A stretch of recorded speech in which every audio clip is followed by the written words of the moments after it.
Niphad police ठाण्यामध्ये दामिनी पथक स्थापन करण्यात आले। दामिनी पथकाकडून रोड रोमियांना चाप बसणार विद्यार्थी आणि महिलांच्या सुरक्षेसाठी निफाड पोलीस ऍक्शन मोडवर असल्याचं बघायला मिळतंय।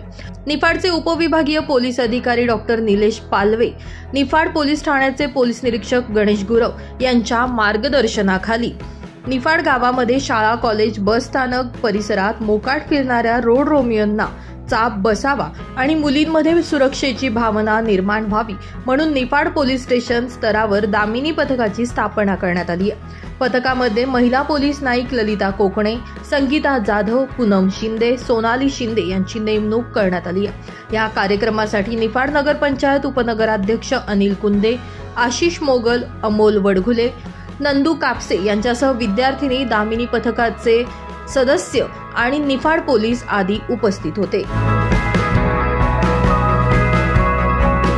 शहरासाठी बस स्टँड असेल, महाविद्यालय असतील, ज्युनियर कॉलेजेस असतील, त्या ठिकाणी महिलांच्या सुरक्षेसाठी, खास करून विद्यार्थिनींच्या सुरक्षेसाठी आणि हे जे टवाळखोर आहेत, रोड रोमिओ आहेत, त्यांचा बंदोबस्त करण्यासाठी एक आपल्या पोलीस स्टेशन लेवलला दामिनी पथक असायला पाहिजे ही अण्णांची संकल्पना होती आणि त्यांनी मला बोलून दाखवलं। त्याप्रमाणे आमचाही तो ध्यास होता की एक सुरक्षिततेची भावना निर्माण व्हावी मुलींमध्ये आणि त्यांच्या अडीअडचणी जाणून घेण्यासाठी आम्ही हे दामिनी पथक आज स्थापन केलेलं आहे आणि त्याचं आज आपली विद्यार्थिनी हिच्या हातून उद्घाटन झालेलं आहे। तर निफाड पोलीस स्टेशन हद्दीमध्ये आज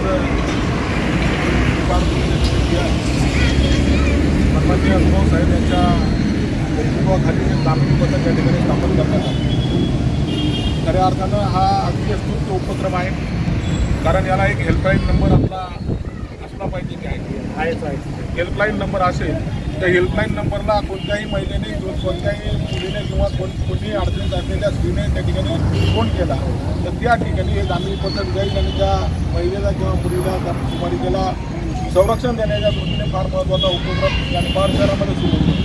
हा खऱ्या अर्थानं आपल्या सर्वांच्या दृष्टीनं एक महिलांच्या संरक्षणाच्या दृष्टीने एक महत्त्वाची बाब आहे। त्याच्या पलीकडे जाऊन संपूर्ण जेवढी निफाड शहरवासी आहे, कोणत्याही महिलेला किंवा कोणत्याही स्त्रीला कुठे त्रास होत असतील, कोणी रोग म्हणून त्यांच्या मागे पुढे फिरत असतील तर त्यावेळेस आपण निर्भीडपणे ते हटवलं पाहिजे की त्या ठिकाणी त्यांना हटवून त्यांना आपल्या पोलिसांच्या ताब्यामध्ये देण्याची व्यवस्था आपण केली पाहिजे। कारण या निफाड शहर आणि परिसरामध्ये आतापर्यंत कोणताही असा आणखी प्रकार आपल्याकडे घडला नाही, म्हणून कुठे घडायची वाट पाहू नये आणि भविष्य काळामध्ये अशी अडचण आपल्या कोणाला येऊ नये याच्याकरता निफाड पोलीस स्टेशनचे आणि DYSP साहेबांचे मनापासून या ठिकाणी धन्यवाद व्यक्त करतो। आपले ब्युरो रिपोर्ट, नाशिक माझा न्यूज, नाशिक।